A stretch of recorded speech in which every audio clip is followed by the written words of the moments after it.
โอ้ยนี่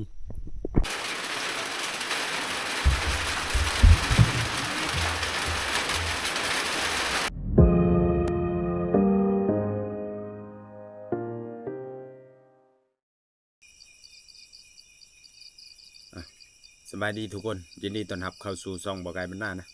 ตอนนี้ก็เป็นเวลา3 ทุ่มทุกคนนะพอดีตอนหัวแรงนะฝนตกทุกคนฝนตกแห้งเติบได้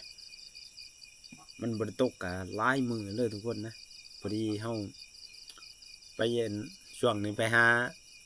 หับจ่างยอดเขาทุกคนกะที่ยอดมาแต่ละรอบนั่นนะทุกคนนะส่วนหลายเลยมีแต่พี่น้องกันเลยค่ะบริเงินบริเงินดอก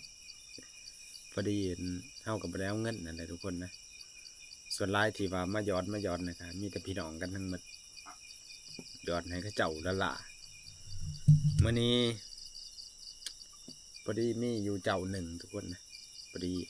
เอาไปยอดเจ้าหนึ่งก็ได้อยู่700,000หรือว่าตีไปแล้ว1,100ทุกคน มือนี้นะเด็ดเบียกจังได้ก็ตามพอดีจบเวียกแล้วก็เอาก็ออกมาหน้าว่าสิมาหาการเขียดการกบการอึงทุกคนแต่ว่า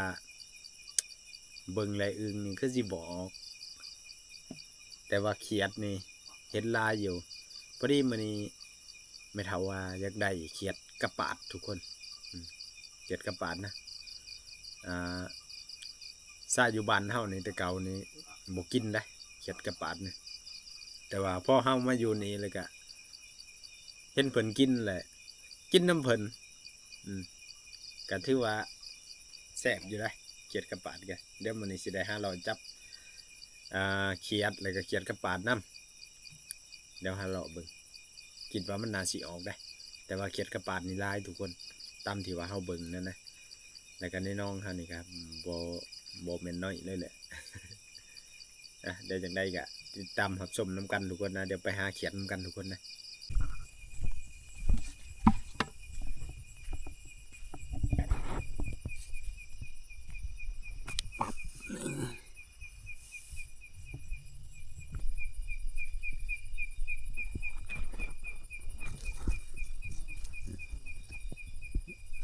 แถวสวนมันเท่านี้นะได้อยู่ได้เขียดกระปาดนี่มันจะตัวใหญ่ๆเลยนะมันลายหมดแล้วเขียดกระปาดเนี่ย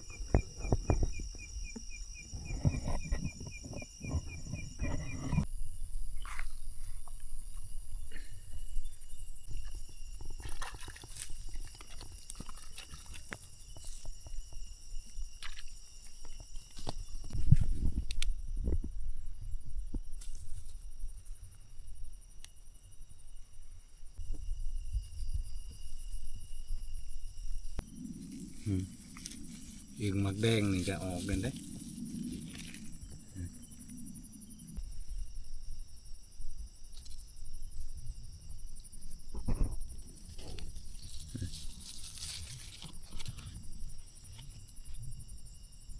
อึ่งปักป่านนี่ต้นนี้กันโอ้นี่จำปากำลังออกก็มีได้ทุกคนเลยแต่รอบนี้ครับฝนตกอันนั้นอยู่โอ้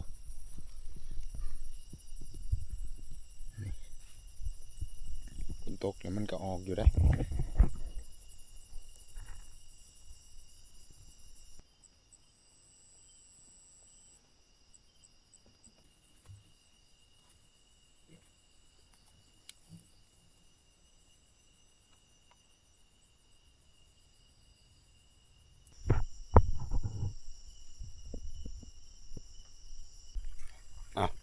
ตอนนี้ก็เริ่มเลิกเลยทุกคนนะเดี๋ยวจับเขียดกับสิโจ้ไว้เพียงซ้ำนี้ก่อนนี่ก็ได้อยู่ได้พอได้กินนะนี่จักสิว่าจังโมงเลยเดี๋ยวจะหน่อยสิได้พักผ่อนแล้วก็เจอกันในตอนเช้าทุกคนนะเดี๋ยวไปเบิ่งหมูก่อน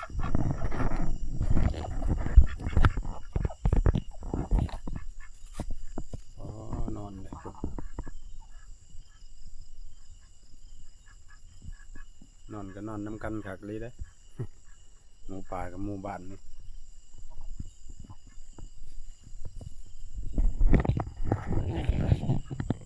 เอ้าเดี๋ยวยังได้กะไปต่อกันในตอนเช้าเลยทุกคนนะ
สบายดีตอนเช้าอีกเทื่อหนึ่งนะทุกคน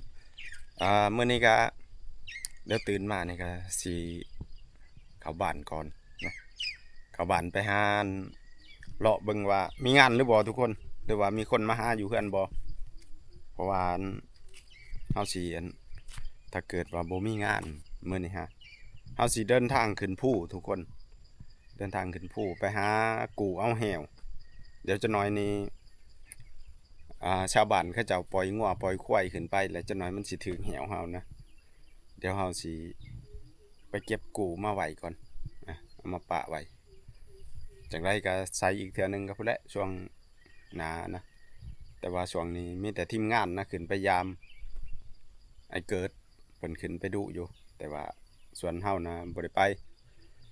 จากไรก็จบงานยังเรียบร้อยแล้วเฮาก็สิได้ไปปกติแหละทุกคนนะแต่ว่าช่วงนี้ก็อยู่แถวบ้านก่อนเดี๋ยวจังได้เข้าไปเบิ่งงานก่อนทุกคนนะถ้าเกิดว่าบ่มีก็เดินทางขึ้นป่าได้ไหมได้จังได้ก็ติดตามรับชมไปนำกันนะตอนนี้ก็เดินทางมาฮอดเทือนเลยทุกคนนะมาก็สรุปแล้วมื้อนี้บ่มีงานทุกคนนะบ่มีเวียกแต่ว่าเบิ่งท้องฟ้าขนาดเลยอย่าคือบนสิตกนี่อย่าคือบนสิตกแต่ยังบ่ตกนะมืดครึ้มเลยเดี๋ยวมื้อนี้ก็จังได้ทุกคนเดี๋ยวบางทีโทรนัดทีมงานก่อนบางได้ในเฮาก็มาแล้วก็หาเลาะหางานนะอันนี้ครับป้าเป็นนี่แหละคันว่ามืออื่นมือหือนะนาซิมีเบียกนะ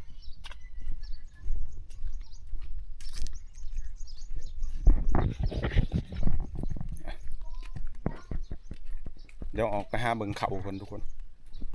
เบิ่งเขาอยู่หน้านะจักหน้าสีออกลายเลย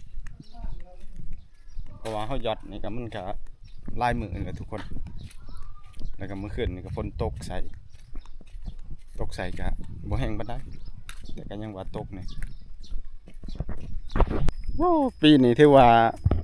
ฝนนานตกเลยทุกคนเด้อนี่ตกสิฮอดเดือน6เดือน7สิฮอดเดือน7แล้วก็ยังนั่นอยู่อันนี้เขาเจ้าหวานเอานะปีนี้น่าให้นี่น่า หน้าไฮเดียวนี่คือว่าปีกายนี่เขาเจ้าได้บ่แม่น6-70ผู้บ่นี่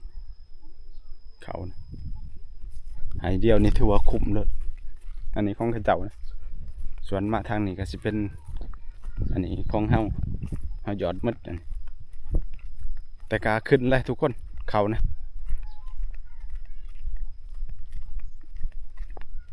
นี่ถือว่ากำลังงามเลยนะ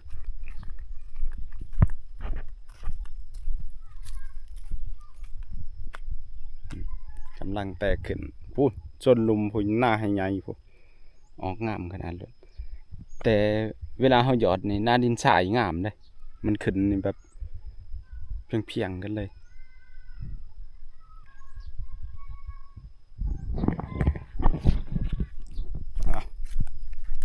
ช่วงนี้ก็งัวข้าเจ้าท่านได้ผูกทุกคนนะแต่ละมือนะเขาต้องให้เด็กหน่อยมาเบิ่งแล้วก็มาไล่เอาแต่มือนี้คือบ่เห็นบันไดสงสัยผูกหรือบ่จักละเพราะว่ามือว่านนี่เขามาไล่คันเขามาไล่เลยมันเจ็บเลย เอาไล่เขาบ่ได้เอาไว้ก่อนได้ไล่เอาระยะใกล้ๆเลยโปะปะแถวนั้นแลนสิบอกมือว่านแต่มือนี้บ่เห็นเลยมือนี้นะมาเขาขึ้นกงนั่นยิ่งตัวมันเลยแถวนะไปเลยมันก็เอาเบิ่งจนมันบ่มาไก่นะอ่ะเดี๋ยวมื้อนี้ครับจะไปหาลอยกันทุกคนว่าจะโทรหาทีมงานอยู่ว่าจะสอนทีมงานขึ้นป่านะขึ้นผู้เดียวผัดยันฝนตกแห้งแล้วนำหวยลัดยันนั่นน่ะกับปั้นนั่นเดี๋ยวกระจักอะไรเดี๋ยวเบิ่งอีกเท่านึงกันอ่ะนี่ก็เบิ่งหน้านานเรียบร้อยเลยครับเดี๋ยวมาเบิ่งหน้าตัวนี้อีกทวนนะแต่ว่าอันนี้เขาหยอดกะจักวันเลย3-4 วันนั่นแหละ5 กับ 4 วันนะเดี๋ยวไปเบิ่งว่าเขานี่มันแตกงอกหรือยังหรือมันออกหรือยังนะหน้าตัวนี้ก็เป็นหน้าข้าเจ้านะแต่ว่าเฮาเห็ดเอาตัวนี้ฮะส่วนกันให้ขั้นหน้านี่ก็ท่านได้บานเนี่ยแต่ส้นเทิงนี่เขาท่านได้เห็ดตัวนี้ส้นนี่ขึ้นไปนะยังท่านได้นะเพราะว่าพ้นท่านได้ตกใส่ดินยังแข็งขนาดเลยทุกคนเอ้ยยังดูว่าได้นะตัวนี้ก็ไทยกับป้าไว้นั่นนี่เลยส่วนต้นในเนี่ยเขาหยอดมาเลยเขียนลงไปหดปุ๊บหยอดมัดโอ้โหแตกหรือยังเขาเดี๋ยวไปเบิ่งกันนี่เจ้าของหน้าเพิ่นพอดีเพิ่นมาพอดีเลยก็จะเป็นมาหากันแต่มาแต่หาเฮ็ดนะช่วงนี้เฮ็ดปวกหลายทุกคน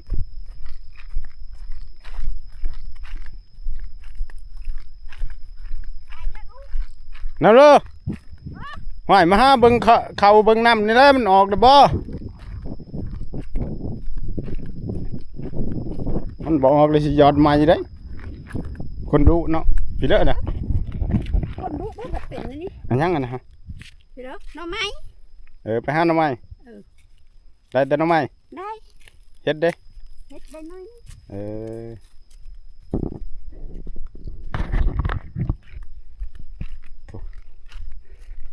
เฮ็ดพุ่นละทุกคนแต่ว่าเดี๋ยวไปเบิ่งก่อนจังออกเลยยังเขานะฮะบ่ได้พัดเลยถ้าพัดนะสิออกดีกว่าได้มันออกอย่างงามพร้อมสำหรับมันออกถูกเม็ดถูกหน่วยนะโอ้แตกเลยได้เริ่มแตกเลย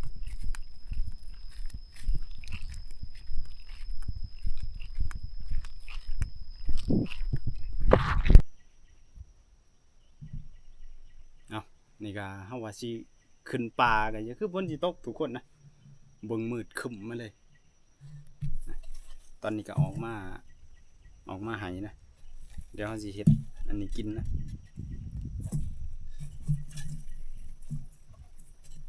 ต้มอึ่งนี่แหละทุกคนต้มสั่วอึ่งนะ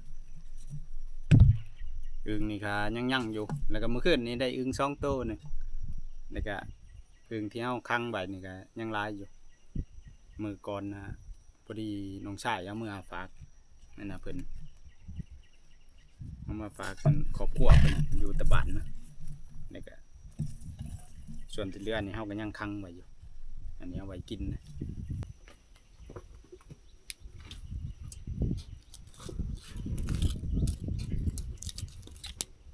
หวังว่าฝนสิตกนำอันนี้นะเบิ่งคืออยู่ทุกคนนะทรงคืออยู่ได้มันนี่นะ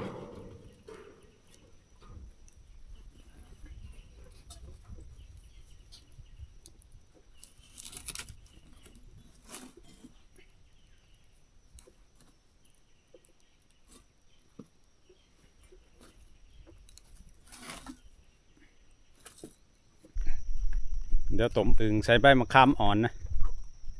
จักอ่อนจักแก่เลยนี่แก่หมดเลย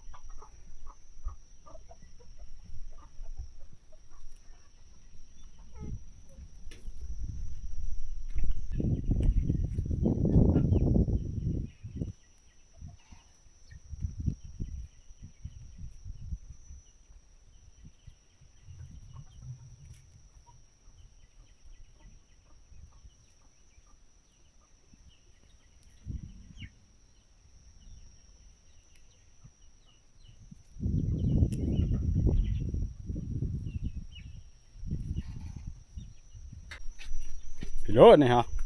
น้องคาอืม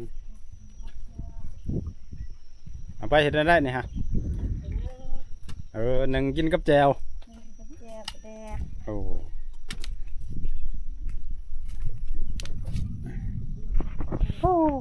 คือบึ้มอยู่อันยังบ่ลงอยู่เนาะ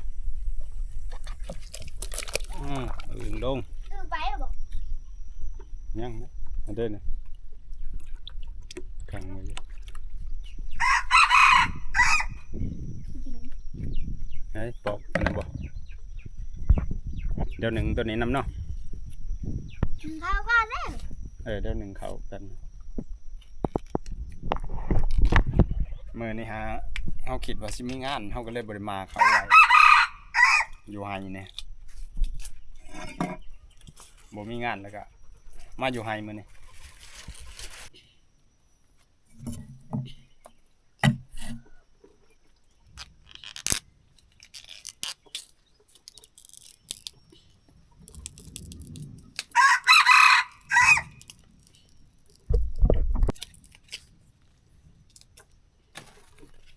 น้องคานี่ก็หนึ่งกินกับแจวนี่ครับอยู่เด้อ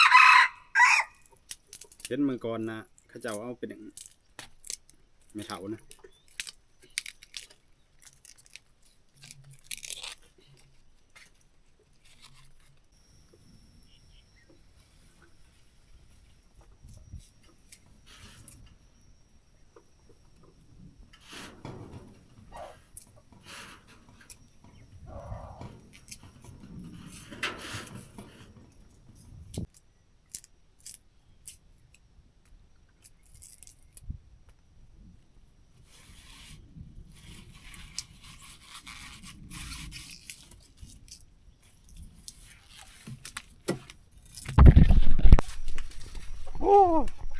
ตอนนี้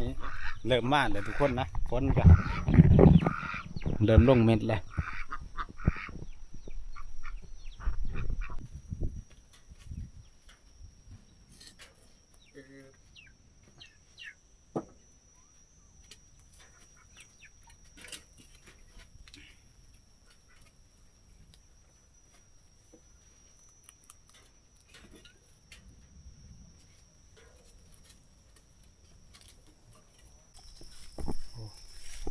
เดี๋ยวมาหาผักบงก่อน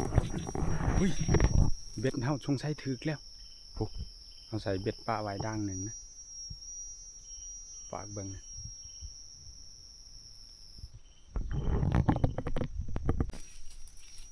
เดี๋ยวเก็บเอาผักบงไปหนึ่งกัน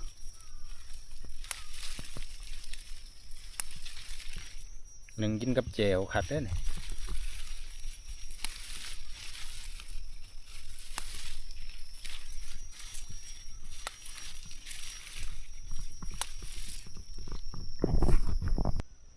นะ พอนะเอาไปพอได้หนึ่งใส่กับมันยอดขาทุกคนเดี๋ยวจะหน่อยไปยำเบ็ดลังนะน่าสิถึกนะผูกจักแม่นยังเดี๋ยวไปเบิ่งเอาใส่เบ็ดป้าไว้ตั้งแต่เมื่อวานนี่ท่านได้ยามอยู่โอ้ถึกแล้วนี่อุ้ยสงสัยปลาดุกทุกคนดุกหรือปลายังนี่อุ้ย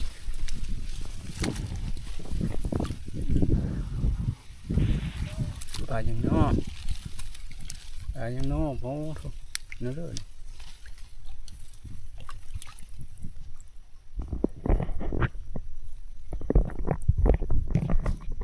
อุ้ยปลาคออู้ยดู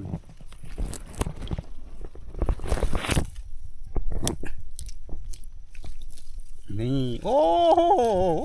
ยนี่โอ้ยโอ้เรียบร้อยนี่โอ้ขนาดใส่ด่างเดียวหนึ่งทุกคนนะเดี๋ยวมื้อแรกเขาสิหามาใส่อีกพอดีอันมื้อคืนนี่ฮะฝนตกแล้วก็หาจับเกียดหน่อยได้แล้วเขาเอามาใส่ปะไว้ตั้งแต่มื้อคืนนี่แหละเขาก็บ่ได้คิดว่ามันสิถึกนะโอ้แต่ถึกโอ้เรื่องนะถือว่ามันเลยได้ตัวหนึ่งนะโอ้เอาฝนลงพอดีเลยทุกคนเอ้ยได้เรื่องเลยนะ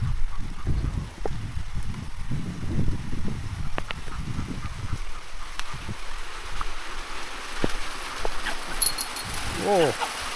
หมูกับนี่ก้าวได้ปลาคอตัวหนึ่งถึกเบ็ดละใช้ปลาไว้เมื่อคืนเลย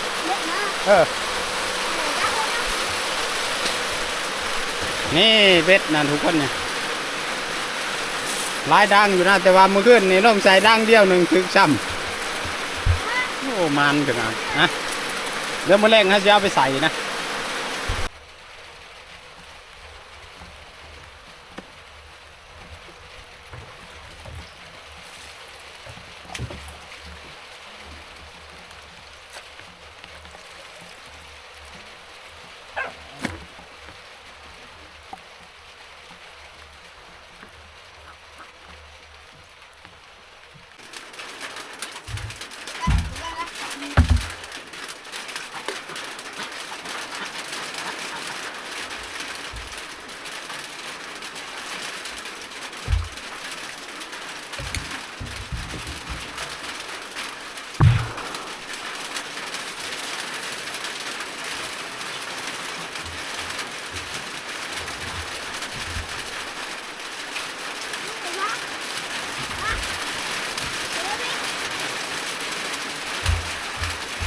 ตัวไหนก่อนมันจุกนะครับเด้อ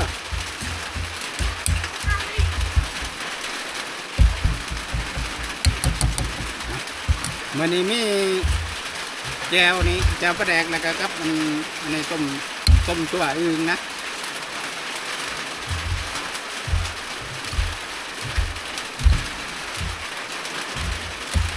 เอาพักมันเนาะจุกเลย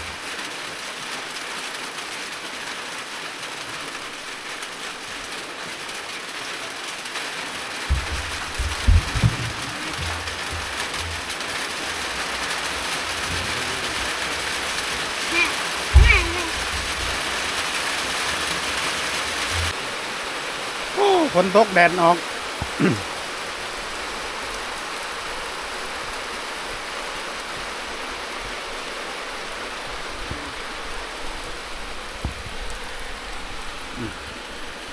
อันนี้เป็นนอขานะทุกคนเป็นหยอดขานะเราหาเป็นกัน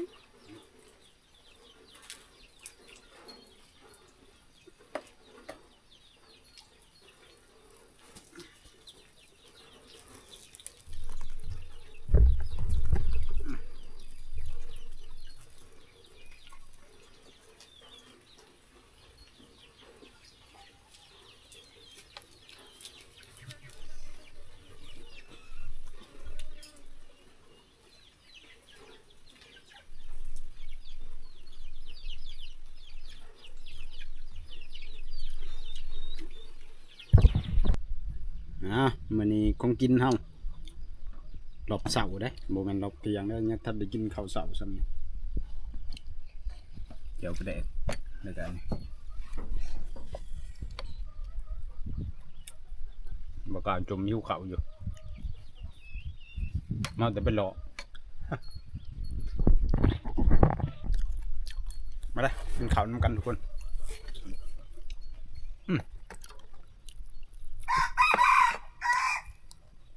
หนึ่งพักจำเจว